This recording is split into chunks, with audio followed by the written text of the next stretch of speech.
Oui, Seigneur, nous voici dans ta maison. Nous sommes ici en ton nom, car tu nous convoques. Même s'il s'agit d'une habitude pour certains de se rendre à l'église le dimanche, c'est bien par une seule et même intention que nous réunissons.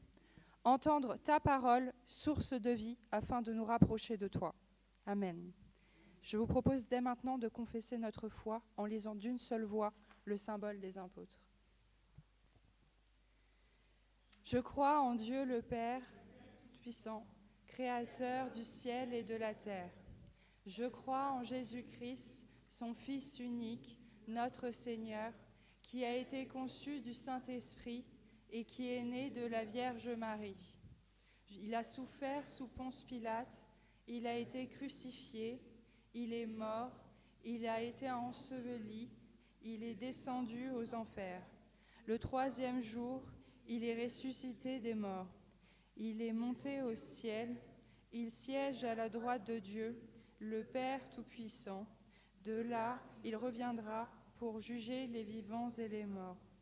Je crois au Saint-Esprit, la Sainte Église universelle, la communion des saints, la rémission des péchés, la résurrection de la chair et la vie éternelle. Amen. Je vous invite à vous asseoir. Merci à chacun pour votre... Je ne sais pas si on m'entend très bien. Merci à chacun pour votre présence ce matin, malgré le temps gris, le manque de pluie, les températures froides, le retour de vacances et la reprise pour certains, puisque c'est la fin des vacances scolaires. Eh bien, Dieu est avec nous et il est fidèle avec ceux qui se montrent fidèles envers lui. Comme il est dit dans le psaume 18, verset 31, « Les voies de Dieu sont parfaites, la parole de l'Éternel est pure, il est un bouclier pour tous ceux qui se confient en lui. » Amen.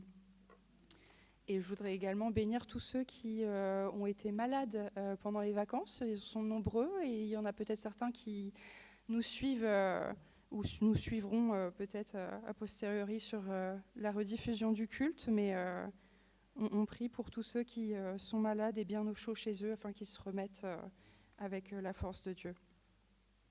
Je vais inviter Andrea peut-être à venir pour les annonces.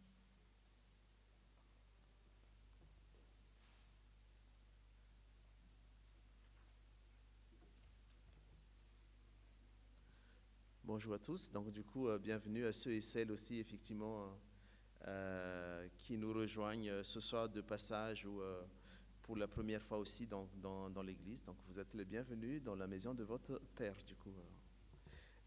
Quelques annonces. Comme d'habitude, du coup, effectivement, à l'occasion, à la fin de ce culte, il y aura un moment de prière personnelle s'il y en a ceux et celles qui désirent, avec Tévi aussi dans l'ancien bureau du pasteur. On arrive à la fin des vacances scolaires, donc du coup, les activités reprennent, notamment donc, la prière du mardi à 14h, la prière du conseil presbytéral.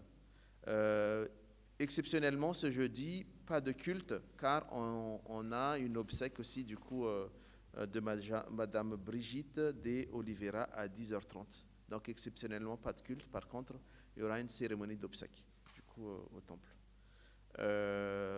Donc, petit rappel, effectivement, réunion du commission maintenance sécurité à 21h par Zoom. Et samedi prochain, on a également la réunion du conseil presbytéral à 9h pour préparer notamment notre assemblée générale. Donc, date déjà à retenir. Notre assemblée générale se tiendra du coup le dimanche 26 mars avec un culte à 10h et le début de l'assemblée générale à 10h45. Donc, vous allez recevoir prochainement des convocations par mail. Si vous souhaitez, vous pouvez nous faire la demande pour recevoir des convocations papier. Mais on diffuse essentiellement par mail pour les adresses dont on a connaissance. Sinon, effectivement, ce sera par voie postale. Donc, dimanche prochain, effectivement, les activités reprennent. Donc, groupe de louanges à 10h. Formation des enfants, des ados à 10h également. Donc là, il y a Arnaud qui a marqué cœur d'homme. On a envie de relancer le cœur d'homme. Pour le moment, voilà, c'est plus ou moins, c'est pas encore complètement démarré. Pour les enfants, par contre, c'est la journée Petit Temple, c'est-à-dire rencontre des enfants entre les différentes paroisses. Donc, ce sera également ce dimanche à 12h30. Et il y aura partage biblique à 14h. Donc, voilà un peu les nouvelles et les activités qui vont venir la semaine qui arrive. Voilà, je crois que c'est tout.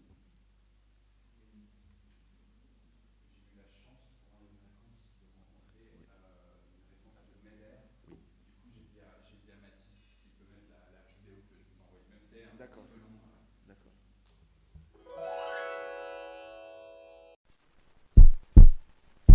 Bonjour les frères et les sœurs, je suis avec Annick Baloko et alors je ne sais pas si on voit derrière toi Annick, voilà, ah ouais là il y a marqué MEDER. Annick, tu t'occupes de MEDER, t'es qui dans MEDER? D'accord, donc moi je suis donc la directrice de MEDER en France. D'accord, Donc MEDER c'est une ONG internationale ok. donc qui intervient dans des pays en crise, des pays qui sont touchés par des catastrophes naturelles ou des conflits.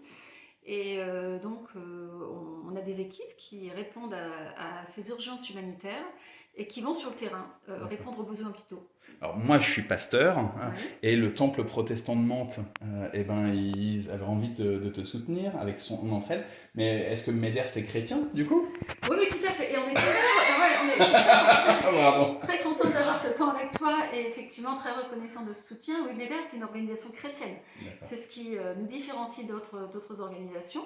Donc ce sont des chrétiens qui vont intervenir dans ces pays en crise et qui vont apporter une aide humanitaire. Donc on est des chrétiens, la foi c'est vraiment ce qui nous anime, mais sur le terrain ce qu'on fait c'est répondre aux besoins vitaux des personnes touchées par ces crises. Ok. Et du coup, là concrètement, parce qu'il y a eu les séismes, mais il y a d'autres cas de guerre ou de choses comme ça. Est-ce que tu as 2-3 pays à nous mentionner? Peut-être aussi pour lesquels on peut prier ou je sais pas. Tout à fait, donc beaucoup de pays, hein. Je peux Ouais. te parler de beaucoup de pays. Ouais, mais il y là, a une carte derrière toi on justement. n'a peut-être pas le temps de tous les passer en revue, mais c'est vrai qu'on peut prier et particulièrement pour les victimes de cette crise, de ces séismes en Turquie Ok. et en Syrie. Ok. Donc nous, on était déjà en Syrie depuis 2015, donc Ok. on a une équipe qui a pu être déployée dès le lendemain à Alep pour évaluer les besoins et commencer à répondre.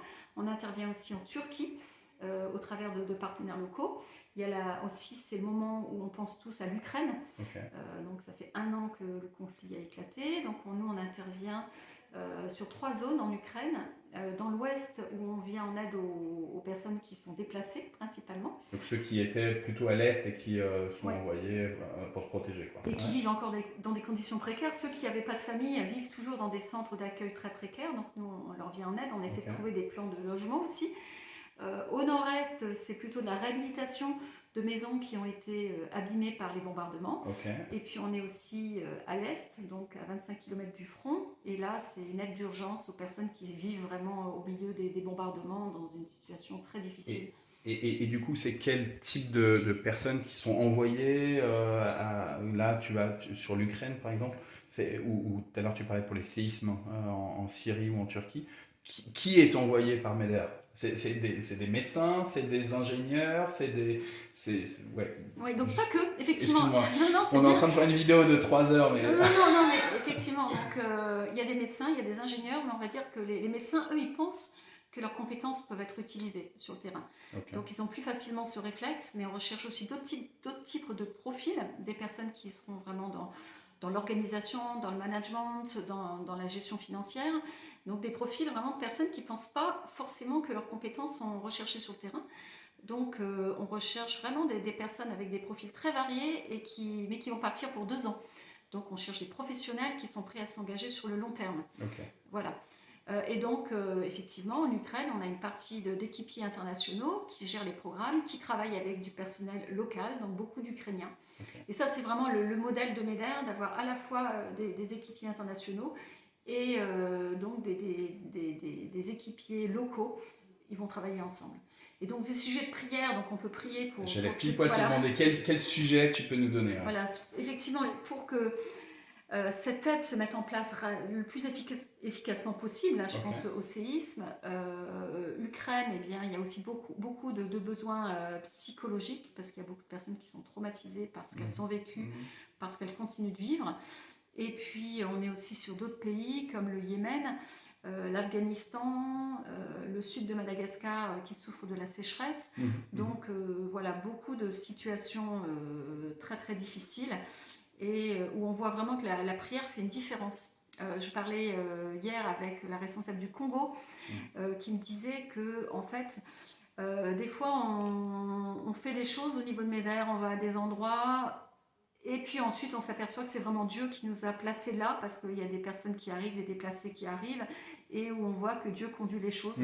Donc, un sujet de prière, c'est que Dieu puisse continuer à nous conduire, à inspirer les directeurs des différents programmes pour être au bon endroit, au bon moment, là où les besoins sont les plus importants. Sachant que MEDER, notre particularité, c'est d'être parmi les pays les pires au monde. Donc, voilà, la prière est vraiment très importante. Tu as cité plusieurs pays où... Enfin, je veux dire, l'Afghanistan, on n'a pas forcément, et d'ailleurs même la diplomatie française ne recommande pas d'aller là-bas. Donc merci vraiment d'envoyer les équipes. Et puis toi, tu y vas aussi de temps en temps, tu vas sur le terrain voir un peu ce qui se fait comme travail, de temps en temps. De temps en temps. Voilà, mon travail, c'est ici en France, mais à Chabeuil. à Chabeuil. Là, je suis en vacances à Chabeuil. Et voilà, et pile poil, Annick, elle est ici à Chabeuil. Voilà, donc mon travail, c'est d'aller occasionnellement sur le terrain, mais sinon, c'est vraiment de trouver les gens qui vont partir sur le long terme, de trouver les gens qui vont prier pour nous, parce qu'on a un réseau de prière et c'est vraiment important, et de trouver ceux qui vont nous soutenir, comme vous. Donc merci infiniment. Merci à l'entraide, merci vraiment à tous ceux qui ont participé là financièrement à cet appel de notre entraide. Peut-être qu'il y aura une deuxième levée de fonds. En tout cas, premier sujet, priez s'il vous plaît, priez pour tout ce que MEDER accomplit, pour qu'il y ait des nouvelles personnes aussi qui soient envoyées, et puis pour que, comme le disait Annick, tout se mette en place rapidement à chaque fois dans les lieux où il y a des situations comme ça d'urgence, quoi. Voilà. Merci. Que le Seigneur te bénisse. Merci, et puis à bientôt peut-être. À très bientôt. À bientôt.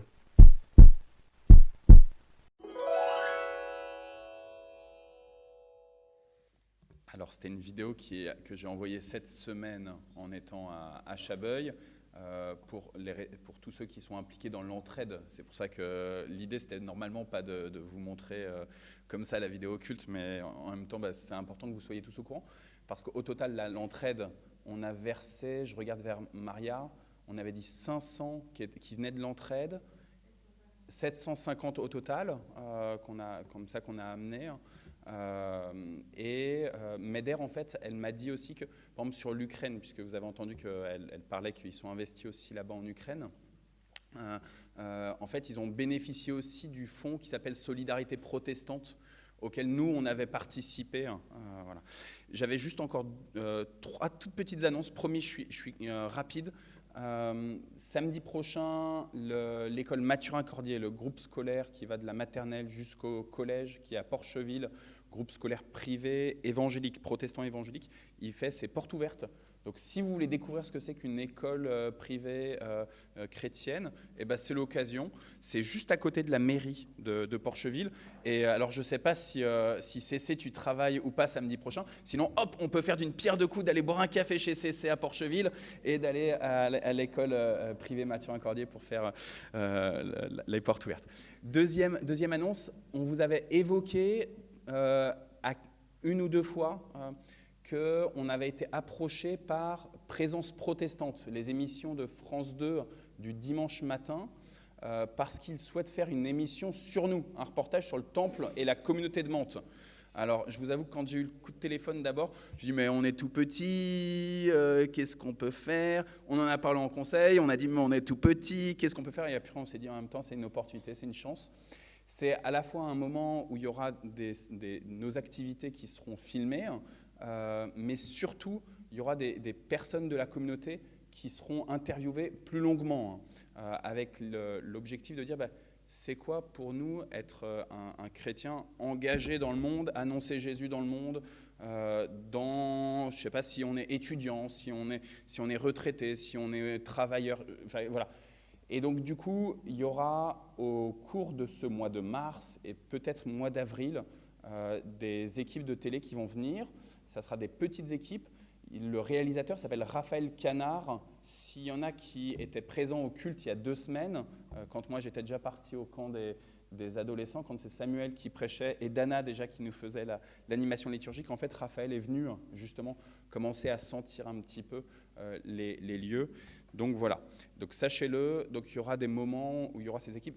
Je vais essayer, promis, de vous écrire par WhatsApp quand il y a ces équipes qui viendront. Parce que si vous n'êtes pas du tout à l'aise à dire non, on ne veut pas du tout apparaître comme ça, vous êtes au courant, sachez juste que c'est vrai que si dans l'assemblée, les chaises, les bancs sont très vides, bah, ça va aussi renvoyer une image d'une église qui est un peu vide. Donc voilà, je vous donne les éléments, à vous de vous débrouiller. Et puis, dernière chose, Andrea, il a parlé de l'Assemblée générale du dernier dimanche du mois de mars. À l'occasion de l'Assemblée générale, on va mettre en ligne notre site internet et, qui est en cours de réalisation. Et donc, du coup, les responsables d'activités, ils ont été contactés par Andrea pour rédiger des petits articles très brefs. Mais surtout, il va y avoir Anna Bloschliger qui va faire des photos des responsables, donc je regarde aussi vers les conseillers presbytéraux, on va faire des photos de vous, voilà, soyez juste un peu disponibles, c'est les 2 prochains dimanches, c'est ça, les 2 prochains dimanches où elle va venir, voilà, je m'arrête, mais désolé.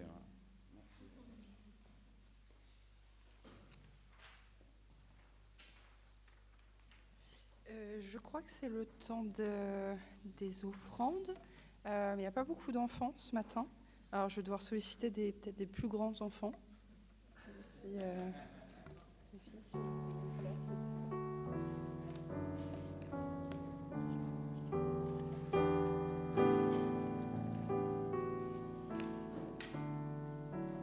Merci.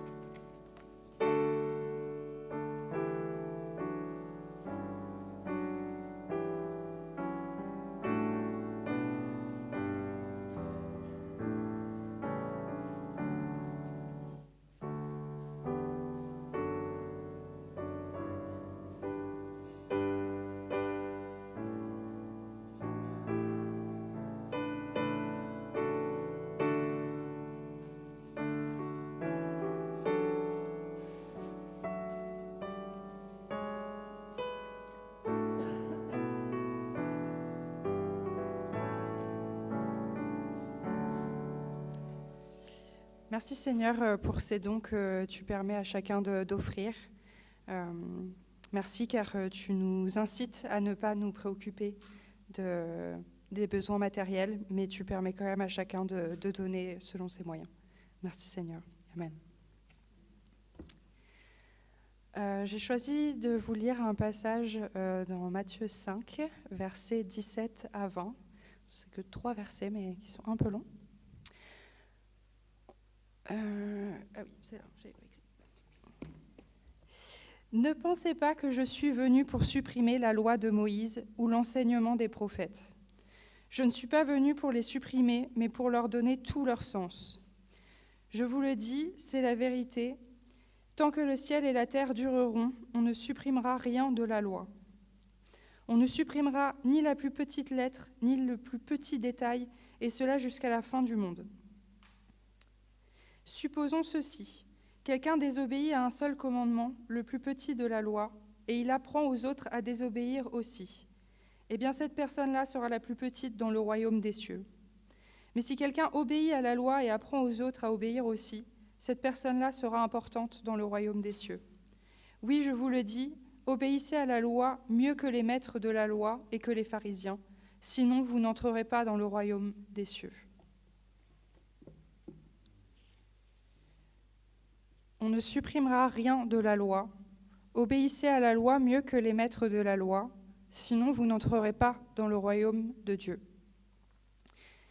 Il est facile de mettre de côté ces paroles du Christ pour n'en retenir que « Aime ton Dieu de tout ton être, ton intelligence, ta force, et aime ton prochain comme toi-même ». C'est plus facile que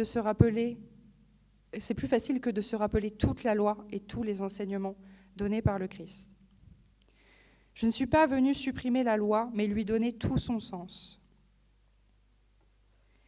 Puis, si on continue un peu plus loin dans Matthieu, chapitre 6, après avoir enseigné le Notre Père, il dit, verset 14, « En effet, si vous pardonnez leurs fautes aux autres, votre Père qui est dans les cieux vous pardonnera aussi. Mais si vous ne pardonnez pas aux autres, votre Père ne vous pardonnera pas vos fautes non plus. » Je vous invite à prier.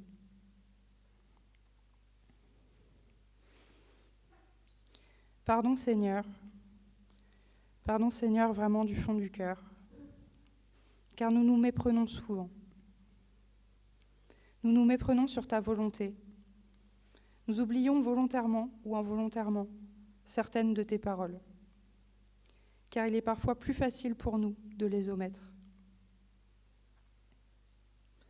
Oui Seigneur, nous te demandons pardon, car malgré notre volonté à vouloir te servir, nous pouvons nous révéler maladroits, paresseux, ou même de mauvaise volonté selon les circonstances.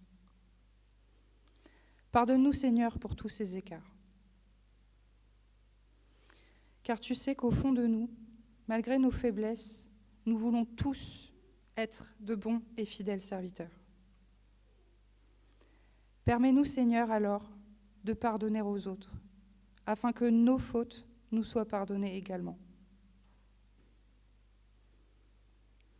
Merci Seigneur, car tu nous as envoyé ton Fils, Jésus-Christ. Viens toi-même retrouver en nous ce qui est perdu ou égaré. Viens au secours de notre faiblesse et rends-nous capables de discernement. Merci pour ta présence qui exauce nos prières. Amen. Et je vous invite à louer, à chanter la gloire de Jésus, notre Sauveur, avec les 2 prochains chants.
cris, oh, oh, oh, et tant de larmes sous les coups du mépris, oh, oh, oh, je n'ai qu'une âme, je lève les yeux vers les dieux de mon salut du haut des cieux. Il vaut ma peine, il est dans sa main quand la sienne s'est perdue et me ramène par sa grâce infinie. Oh, oh, oh, il me libère, il répond par la vie. Oh, oh, oh, à mes prières, je lève les yeux vers le Dieu de mon salut du haut des cieux.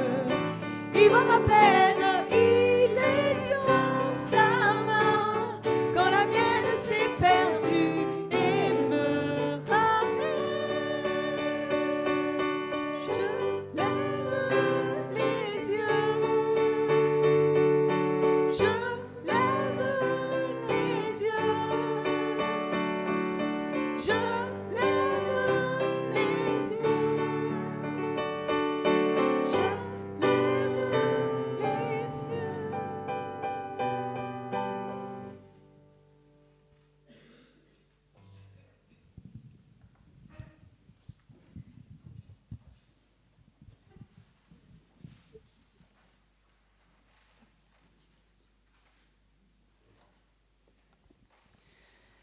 Que tous ceux qui se tournent vers Dieu avec confiance reçoivent de lui la certitude de son pardon. En effet, on lit en Jean 3, verset 16, « Dieu a tellement aimé le monde qu'il a donné son Fils, son unique, afin que quiconque ait foi en lui ne meure pas, mais qu'il ait la vie éternelle. »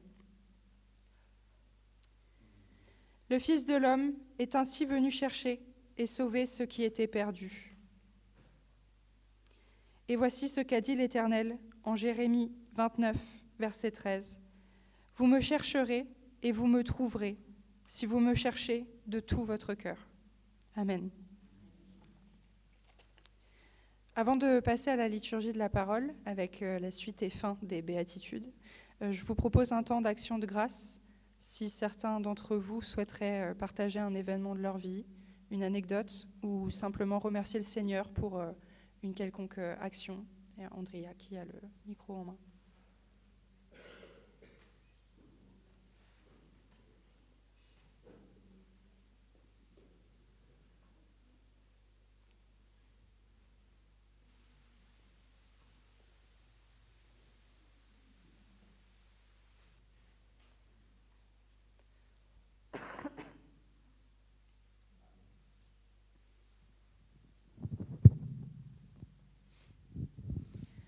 Eh bien, comme d'habitude, j'ai envie de remercier le Seigneur pour 1000 choses dans ma vie, mais je suis particulièrement reconnaissante de cette initiative de la cause, la Bible en 260 jours.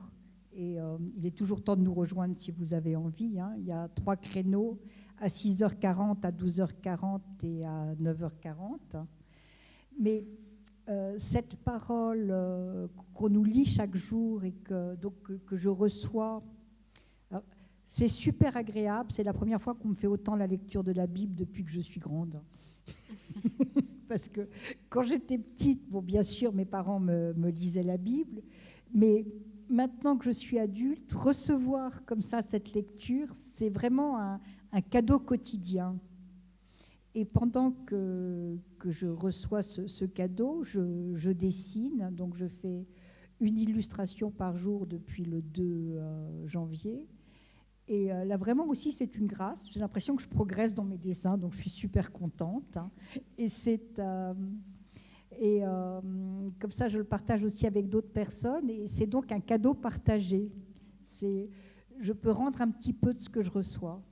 Donc, alléluia, et merci beaucoup. Merci Noël pour le partage. Et effectivement, on peut que remercier le Seigneur pour sa parole et nous donner aussi des opportunités pour l'entendre plus souvent que notre propre initiative où des fois il faut quelques événements pour aller se plonger dans la Bible. Et c'est vraiment une belle opportunité de l'entendre un petit peu tous les jours et en 260 jours, en faire le tour. Moi, je veux rendre grâce à Dieu puisque du coup, on a eu à la fois le camp des adolescents à Troyes avec l'église de Saint-Germain-en-Laye. On avait 15 adolescents inscrits. Finalement, il n'y en a eu que 14 qui sont partis puisque tu le disais en début de culte, il y a beaucoup de gens qui étaient malades. On a eu un des ados qui était malade avant de partir. Mais donc, on a pu profiter de l'église réformée, l'église protestante unie de Troyes, qui est en vacances pastorales. Et donc, le presbytère est vide. Et donc, on a tous squatté le presbytère. Donc, je rends grâce à Dieu pour le conseil presbytéral de cette église qui a bien voulu nous accueillir, qui a fait preuve d'hospitalité, qui était heureuse aussi qu'on puisse participer à leur célébration. Et puis, juste après, outre le fait qu'on a eu la joie aussi d'avoir Lucie avec nous, on a pu prendre quelques jours de vacances. Et en particulier, ces derniers temps où on allait à Valence, où on allait à Chabeuil avec Isabelle, on sait qu'on a un frère de la paroisse qui vit là-bas, mais qu'on n'avait jamais eu l'occasion de voir parce qu'il venait ici, c'est Josias. Et donc on a eu la joie avec Isabelle de voir Josias mercredi et de voir comment il était bien intégré dans Valence. Il connaissait les rues, il connaissait les coins et les recoins. Il nous a dit « Ah, bah voilà, avec papa et maman, je suis allé ici, etc. » Alors, juste du coup, ça, c'était mercredi.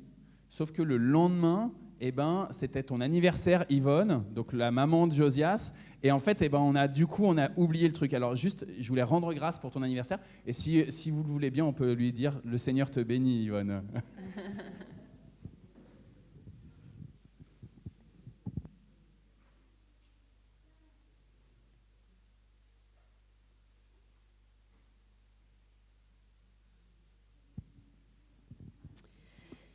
Moi, j'ai quand même vécu cette semaine un événement qui a été très, très dur pour nous, toute la famille, parce qu'il y a mon frère qui est à Madagascar, qui est atteint d'un diabète, et qu'on a dû hospitaliser en urgence, parce qu'il avait qu'une petite ampoule, et ça s'est aggravé, mais aggravé. Et après l'échographie et tout ça,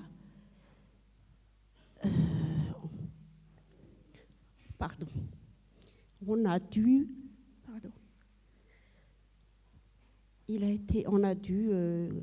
l'opérer, donc on lui a enlevé le mollet, le pied, tout ça. Mais dans tout ça, comme c'est à Madagascar et tout, il y a des problèmes de sang et tout, beaucoup d'inquiétudes. Je l'ai beaucoup toute la nuit. On l'a accompagné par la prière, et même quand il était rentré au bloc opératoire et tout, et à son réveil et tout, ça a été très dur pour nous. On n'a pas dormi du tout. Moi, personnellement, je n'ai pas dormi du tout. Et il était vraiment démoralisé et tout. Et puis finalement, on m'envoie des photos de lui, pas plus tard qu'hier. Il est en train, ça y est, ça m'a fait quand même un coup de voir son pied.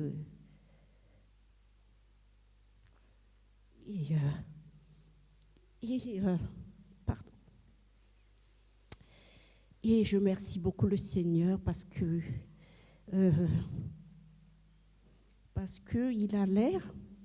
il a l'air quand même il s'assoit sur le bord du lit de l'hôpital, et puis il a l'air, son visage qui était vraiment abattu et tout, ça a l'air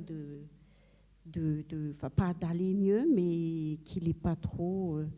Donc hier, j'ai eu encore une photo et ça m'a encouragée parce que j'arrêtais pas finalement d'implorer l'aide du Seigneur pour que je puisse, moi, très loin, supporter aussi tout ça. Donc voilà, et je lui dis, je t'ai accompagnée toute la nuit par la prière, et puis voilà, on se reverra le Seigneur va me conduire, faire retourner à Madagascar et on se verra. Donc, il faut que tu sois en forme. Voilà. Et merci, Amen. gloire au Seigneur. Gloire à Dieu. Merci, Seigneur. Merci. Gloire à Amen. Dieu. Amen. Amen. Merci Anta pour ce partage. On priera beaucoup pour toi, on priera beaucoup pour ton frère, on priera beaucoup pour l'équipe qui l'entoure également, afin qu'il soit vraiment béni et entouré dans cette épreuve. Et on peut remercier le Seigneur déjà d'avoir accompli le miracle de le soigner, que tu sois là pour l'entourer également et qu'il soit quand même remis, même si c'est dur. Merci Seigneur.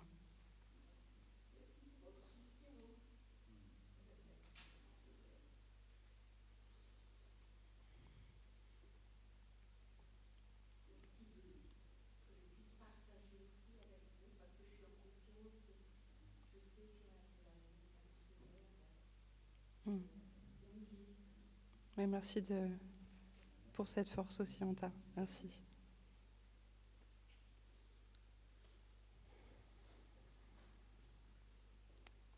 Je vous propose donc de clore ce temps d'action de grâce et je vais donc laisser la parole à Arnaud pour le message du jour.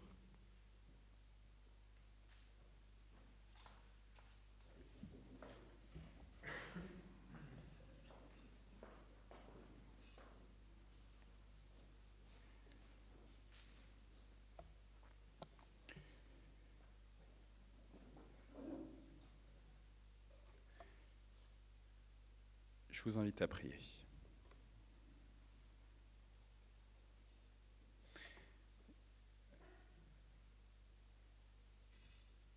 Seigneur notre Dieu, dans les moments d'allégresse, dans les moments de reconnaissance, d'action de grâce, comme dans les moments de doute, de faiblesse, de tristesse, de désarroi, désappointement, tu es là, tu demeures là. Nous te bénissons, Seigneur notre Dieu, pour ta constance, ta persévérance, ta fidélité pour tes créatures. Merci parce que tu n'es pas un Dieu lointain, mais tu es un Dieu qui te fait proche, qui t'est fait proche et qui continue jour après jour à te faire proche de ton peuple. Alors nous te supplions, Seigneur, ouvre nos yeux pour que nous puissions non pas seulement entrevoir, mais vraiment apercevoir ta gloire, ta majesté, ta splendeur, ta miséricorde, ta compassion, Seigneur. Ouvre nos oreilles. Au moment où nous prenons cette Bible que l'on nomme ta parole, et parle-nous, Seigneur. Nous sommes tes serviteurs et tes servantes, nous désirons ce matin, en ce premier dimanche du mois de mars, nous désirons entendre ce que tu as à nous dire. Nous avons faim et soif de toi, Père.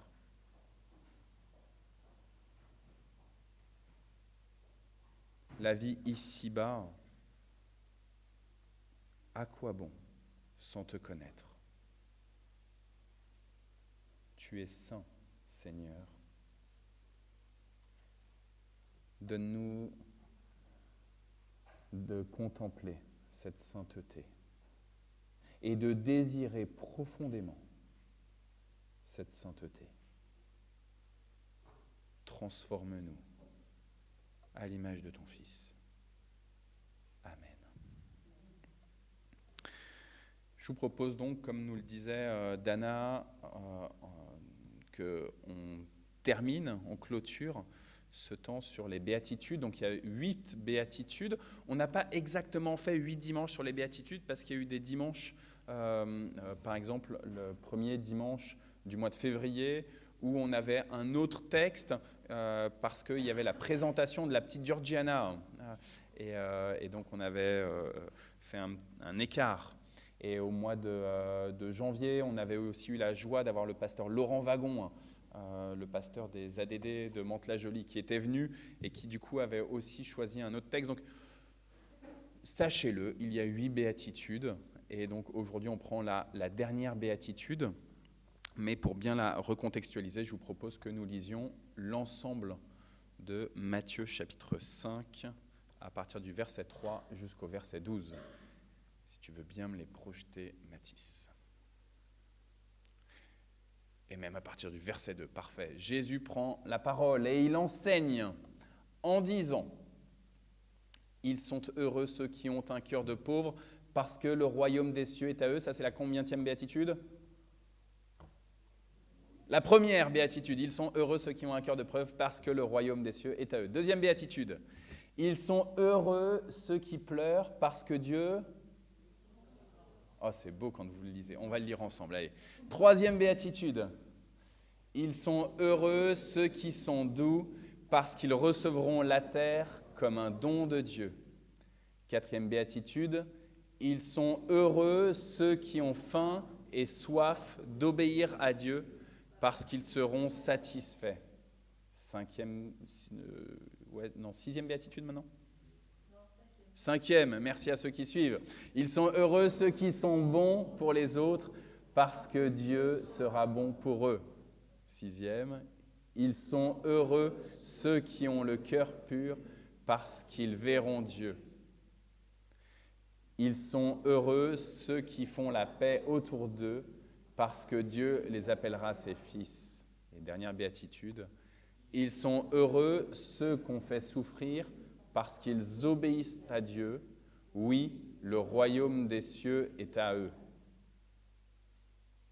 Vous êtes heureux quand on vous insulte, quand on vous fait souffrir, quand on dit contre vous toutes sortes de mauvaises paroles et de mensonges à cause de moi. Soyez dans la joie, soyez heureux, parce que Dieu vous prépare une grande récompense. En effet, c'est ainsi qu'on a fait souffrir les prophètes qui ont vécu avant vous. Amen. Heureux ceux qui pleurent, parce qu'ils seront consolés. Déjà, je vous avoue que pour moi, c'est une béatitude qui n'était pas évidente. Heureux ceux qui pleurent.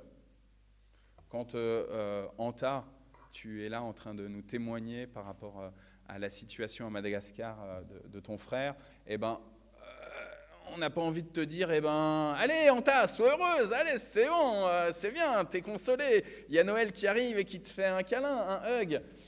On a juste envie de pleurer, on est mal à l'aise et on a du mal à rentrer dans une idée de béatitude, d'un état dans lequel tu serais, où c'est un état serein, un état de paix. On a du mal à imaginer ça. Après, les autres béatitudes, même celle sur laquelle Hani, tu as prêché la semaine dernière, sur la paix, les autres béatitudes, elles sont globalement plutôt positives. Elles sont assez faciles. Mais là, la dernière.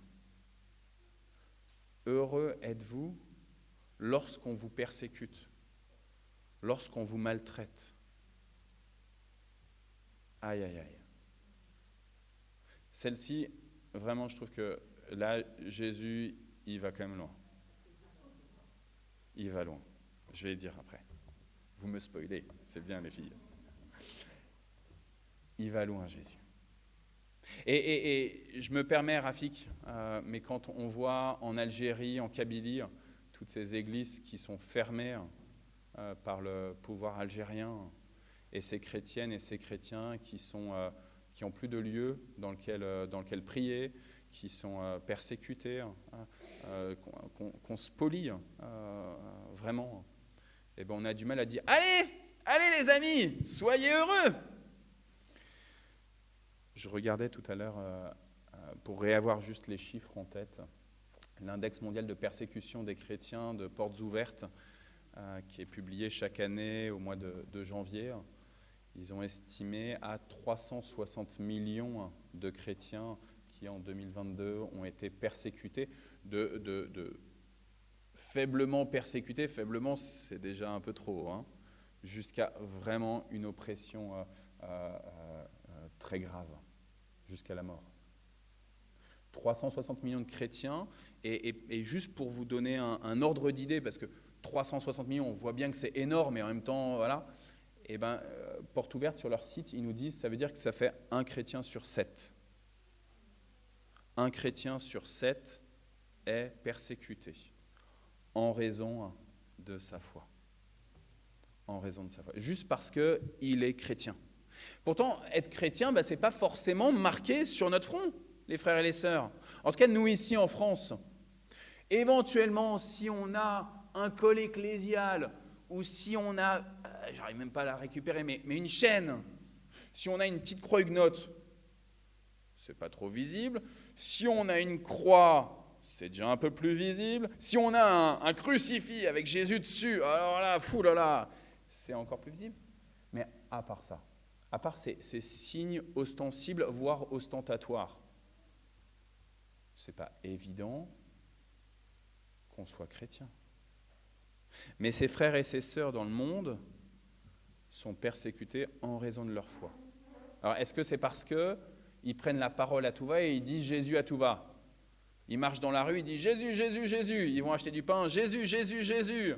Ils vont à l'école, Jésus, Jésus, Jésus. Et de manière ostensible, ils prennent leur Bible dans les rues, en Kabylie, et ils disent moi, j'ai la parole de Dieu. En fait, non. En fait, les chrétiennes et les chrétiens, les 360 millions qui sont persécutés, recensés par Portes Ouvertes, ils ne sont pas en train de sans cesse montrer par leurs paroles qu'ils sont chrétiens. Ils sont comme vous et moi. Ils essayent de vivre leur foi. Alors, peut-être que certains ont plus de courage que nous, mais je ne crois pas qu'ils soient tous des prédicateurs ambulants qui mettent des caisses dans la rue pour monter sur les caisses et qui crient « Convertissez-vous, car le royaume des cieux, le royaume de Dieu est proche !» Je pense que la plupart des chrétiennes et des chrétiens persécutés, et vous pouvez lire le rapport de Portes Ouvertes, c'est juste des gens normaux, avec une foi sincère, fidèle, mais une foi, c'est vrai, chevillée au corps. À tel point que leur environnement, leur entourage sent une conversion, une manière d'être au monde peut-être un peu différente, une pratique différente. Ah, ça fait longtemps qu'on ne t'a pas vu ici ou là. Tiens,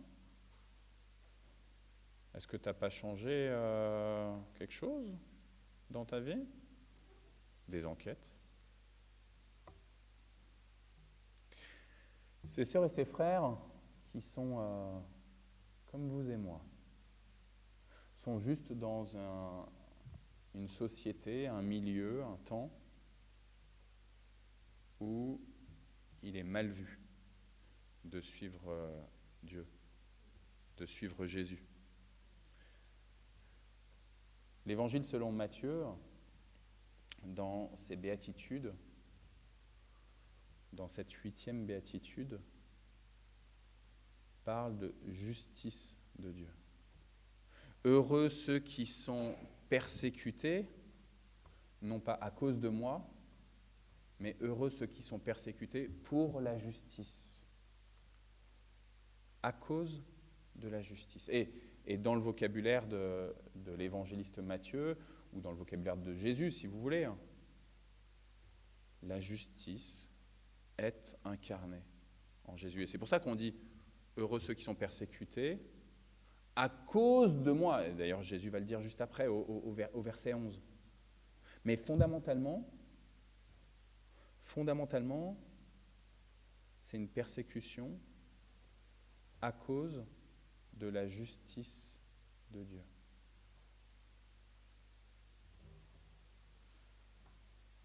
Frères et sœurs, Est-ce que vous croyez que Dieu vous fait justice? Et qu'est-ce que ça change pour votre vie que Dieu soit le Dieu de la justice? Un Dieu juste, pas uniquement un Dieu gentil, un Dieu d'amour, un Dieu de grâce, un Dieu juste. Qu'est-ce que ça change dans votre vie?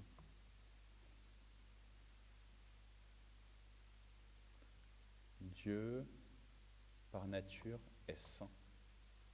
Ça veut dire que en lui-même, il n'y a pas d'impureté, il n'y a pas de péché. Tout ce qui plombe nos relations avec les autres, tout ce qui plombe notre regard sur nous-mêmes, tout ça n'existe pas en Dieu. Dieu est saint. Et parce que Dieu est saint, Dieu est juste. Il ne va pas dire ah, Mélodie, allez, j'ai une petite préférence pour Mélodie. Je vais faire plus de grâce à Mélodie que à Noélie. Dieu est saint, et parce que Dieu est saint, Dieu est juste.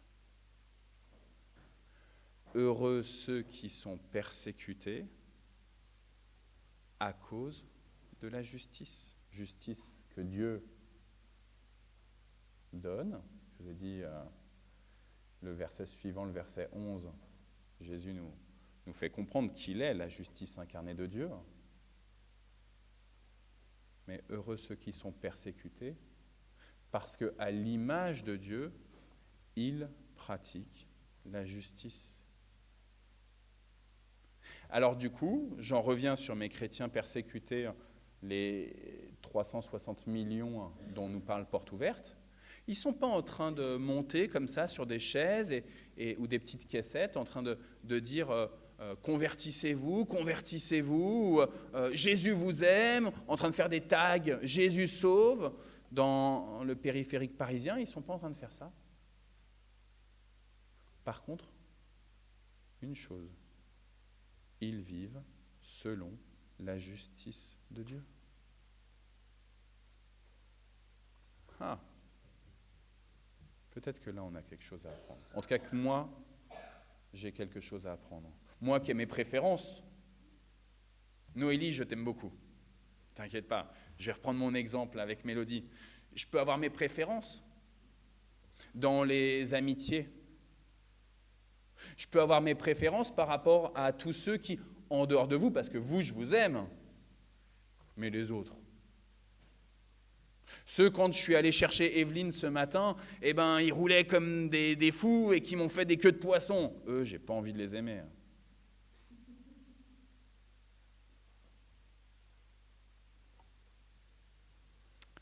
Qu'est-ce que c'est que vivre la justice de Dieu?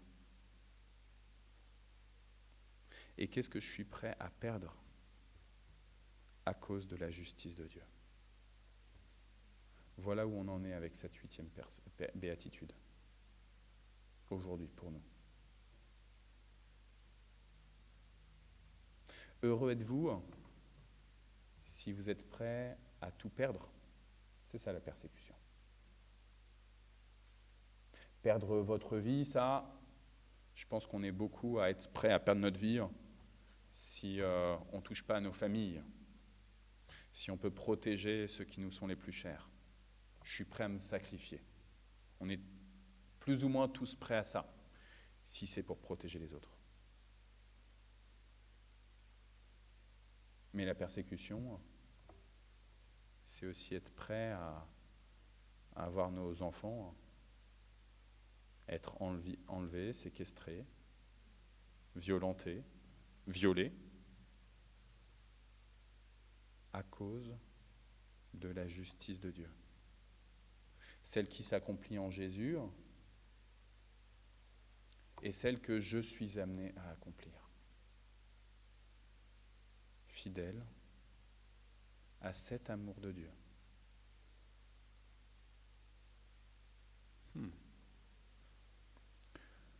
Heureux sont ceux qui sont persécutés à cause de l'injustice. C'est vous qui êtes appelés à prendre tous les risques, pas de manière inconsidérée, évidemment. Je vous déconseille fortement en tant que pasteur d'aller en Afghanistan comme Meder le fait et d'aller crier « Jésus, Jésus, Jésus, Jésus, Jésus !» ou d'aller en Corée du Nord, le pays qui persécute le plus les chrétiens dans le monde, et de crier « Jésus, Jésus, Jésus !» ou de distribuer des Bibles à tout va. Ça, je vous le déconseille. Mais jusqu'où sommes-nous prêts à aller? Et je sais que vous êtes prêts à y aller. Pour vivre selon la justice de Dieu. Aimer les autres. Ceux qui vous veulent du bien, mais aussi tous ceux qui vous veulent du mal. Aimer les autres. C'est ça la justice de Dieu. Coûte que coûte. Aimer les autres. Pardonner aux autres. Pardonner à ceux qui m'insultent. Pardonner à ceux qui me maltraitent. Parce que Dieu vous a pardonné, nous a pardonné, m'a pardonné. Moi qui blasphémais le Seigneur. Moi qui, par mon comportement, faisais du mal à Dieu. Moi qui ne suivais pas et qui ne suis pas trop souvent les bons projets de Dieu. Alors oui, justice est faite par Christ dans la miséricorde de Dieu. Dieu veut me faire grâce. Dieu est prêt à tout me pardonner. Peut-être le péché contre le Saint-Esprit, ça c'est une autre question. Et qu'est-ce que ça change dans ma relation avec les autres en termes de justice? Trop souvent, je suis, vous savez, comme ce mauvais serviteur. Celui à qui on a pardonné, à qui le maître a pardonné, a remis la dette, et qui, dès qu'il le peut, retourne vers ceux qui lui doivent quelque chose, vers celui, en l'occurrence, dans l'histoire de Jésus, qui lui doit quelque chose, et qui est prêt à mettre le couteau sous la gorge, à le mettre en prison, pour recevoir quelque argent. Heureux sont ceux qui sont persécutés à cause de la justice, à cause de cette volonté profonde de Dieu d'être en relation avec chacune de ses créatures. Celles qui sont faciles à aimer, parce que leur caractère est facile à aimer. Et celles pour lesquelles c'est plus difficile. Celles qui sont au plus proche de moi, par leur culture, leur comportement, mais aussi toutes celles avec lesquelles j'ai tellement de mal à communiquer. Je ne les comprends pas. Ils disent des choses, mais je ne comprends pas. Qu'est-ce qu'ils veulent dire? Heureux sont ceux qui sont persécutés pour la justice, parce qu'ils veulent vivre la justice de Dieu, car le royaume des cieux est à eux. Sœurs et frères, c'est en aimant comme Dieu aime, c'est en étant loyal, fidèle, empathique, compatissant. Ça veut dire qui partage la même passion avec ses souffrances que Jésus a été, qu'alors nous recevrons le royaume de Dieu. Alors vous allez me dire, mais en fait, non. Arnaud, c'est bien beau, c'est facile, c'est un prêchi-prêcha là que tu nous fais. C'est facile, un dimanche du mois de mars, tu nous rabâches à nouveau des choses que demain on ne pourra pas mettre en œuvre. On ne peut pas. Tellement de souffrance, jusque dans nos familles.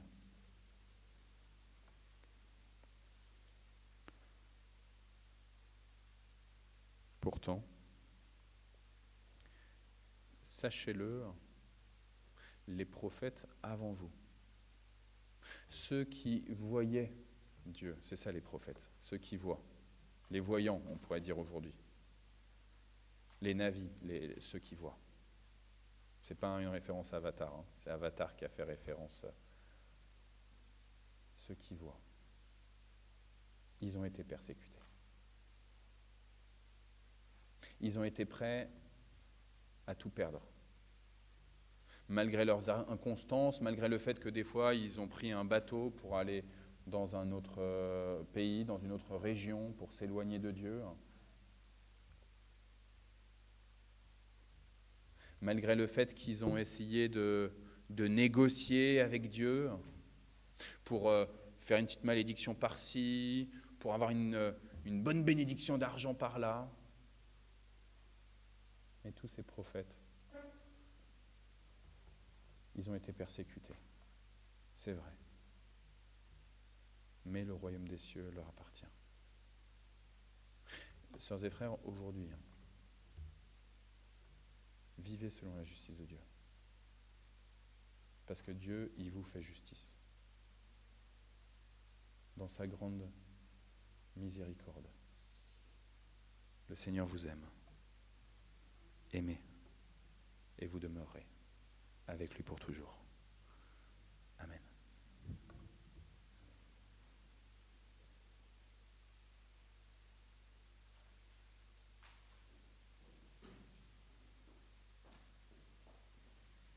Je voulais témoigner des chrétiens à Khartoum. J'ai passé 3 ans au Soudan. Et au moment de Pâques, alors que les chrétiens sont vraiment persécutés là-bas, ils sortaient avec des chasubles, avec une croix cousue en rouge, et ils hurlaient de joie que Christ est ressuscité. C'était très impressionnant. Voilà. Donc, il y en a qui le font, et avec un courage, et avec un enthousiasme, et avec une foi que nous ne pouvons qu'admirer, dont nous avons à nous inspirer.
Je suis vraiment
Nous prions.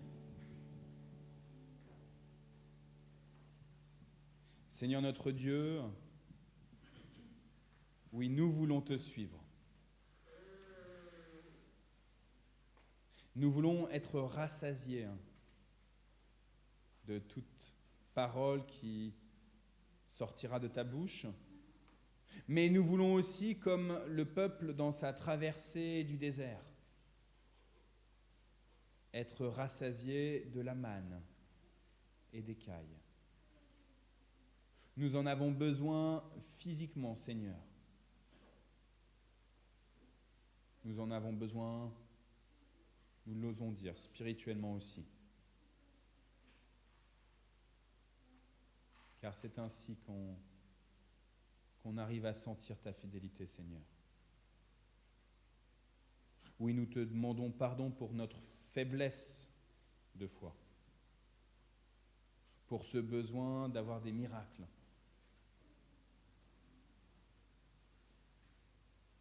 Alors accueille-nous, Seigneur, s'il te plaît, avec nos exigences,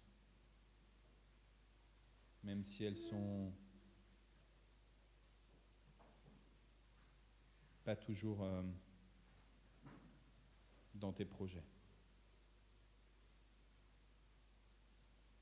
Corrige-nous, Seigneur. Remets-nous sur ton chemin.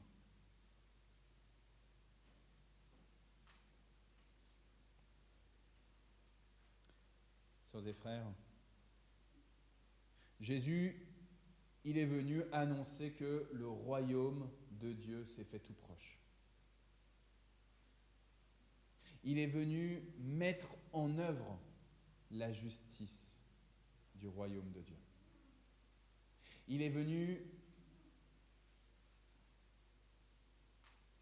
pour que le monde entier puisse se savoir aimé de Dieu.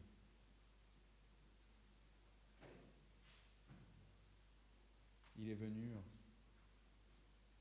pour donner sa vie.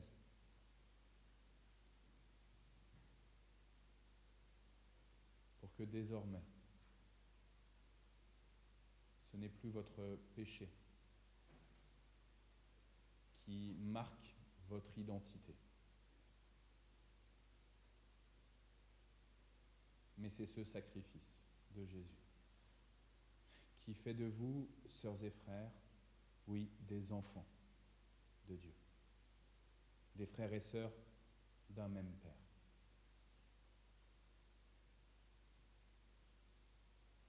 Avant d'avoir donné sa vie,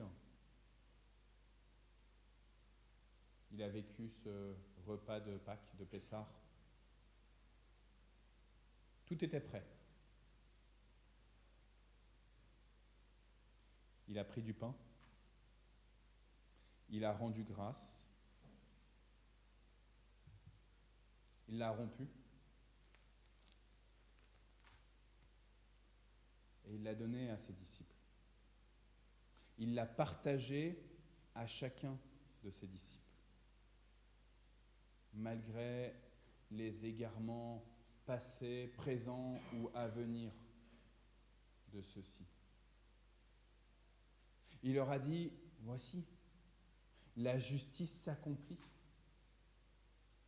Prenez, mangez, ceci est mon corps. La justice s'accomplit. Faites ceci en mémoire de moi.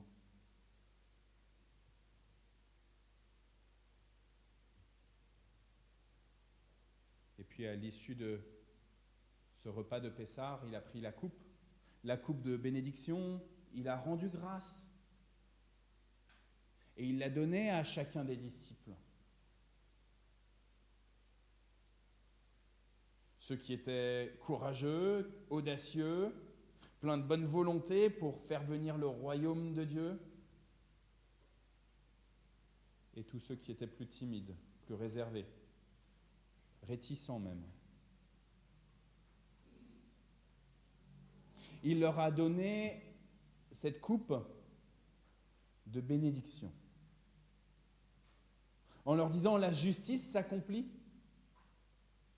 Prenez, Buvez-en tous, la justice s'accomplit.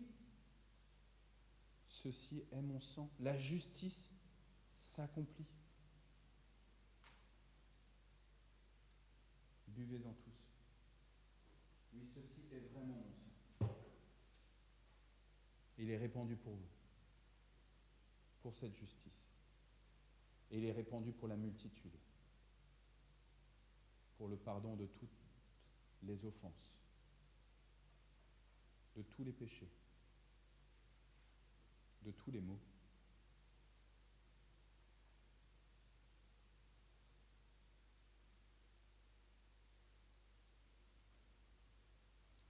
Sœurs et frères, le serviteur n'est pas plus grand que le maître.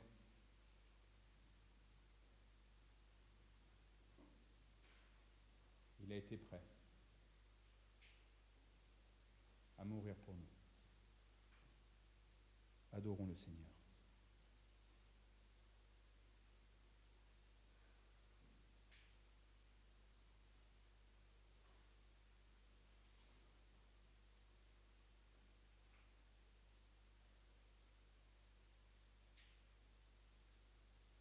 Merci Seigneur pour ton amour. Merci d'avoir osé l'incarnation, d'avoir osé la passion, d'avoir bravé la mort, d'avoir osé la résurrection.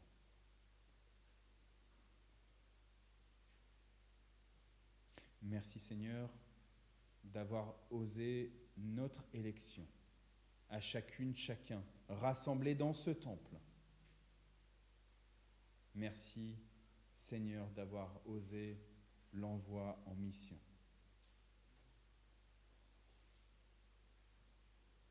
Donne-nous d'être tes témoins jusqu'aux extrémités de la terre.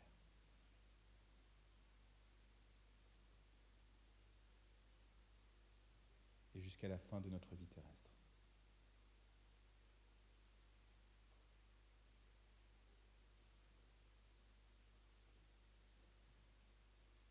Nous allons intercéder pour ce monde.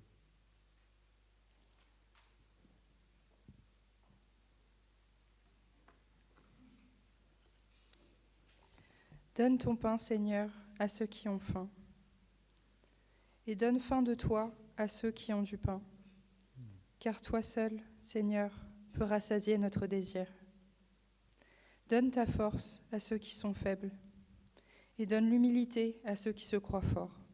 Car toi seul, Seigneur, est notre force. Donne la foi à ceux qui doutent.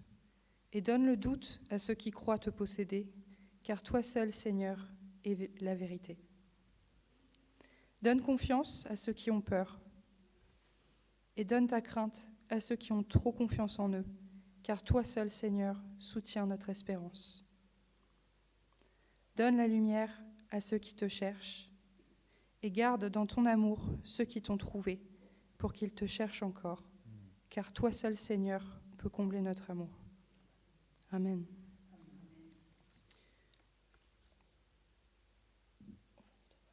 Et donc je vous propose de conclure cette prière par un Notre Père, mais en chanson cette fois.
Voici, dit le Seigneur, je me tiens à la porte et je frappe.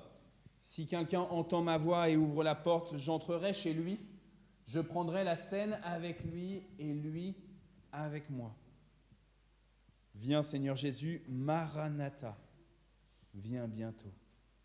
Seigneur, je ne suis pas digne que tu entres chez moi, mais dis seulement une parole, et je serai guéri, et mon serviteur sera guéri. Sœurs et frères, c'est le Seigneur qui vous invite à sa table. Je vous invite à former un cercle de communion dans les rangées. J'appelle des conseillers presbytéraux pour venir, pour distribuer le pain, le vin, le jus de raisin.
corps de notre Seigneur, il a été donné pour vous.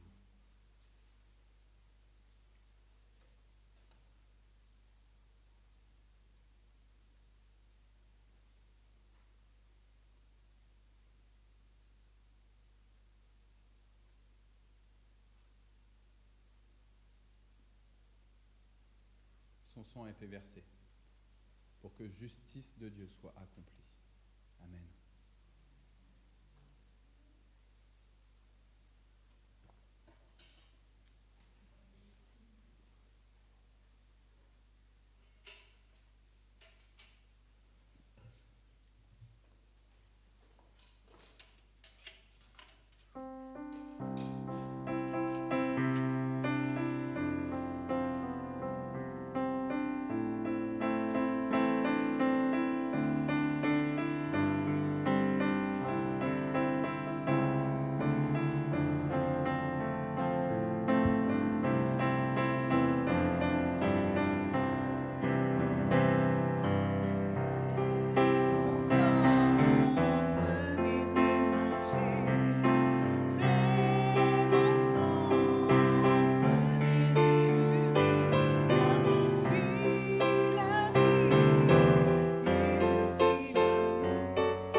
Je vous invite à rester en cercle, du coup, peut-être, pour notre dernier chant.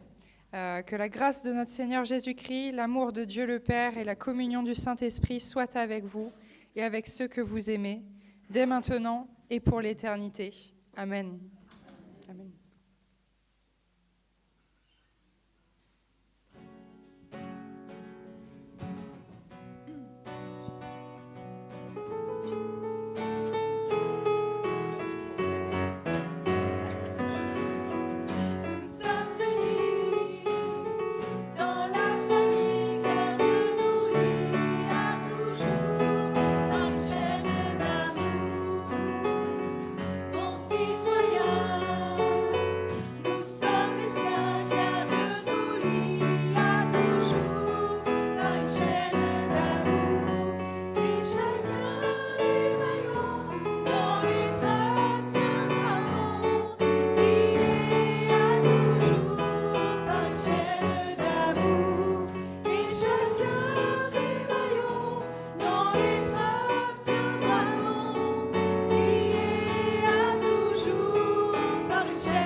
Est-ce qu'on peut applaudir notre groupe de louanges qui est fidèle au poste et qui est toujours là, qui donne le meilleur d'eux-mêmes?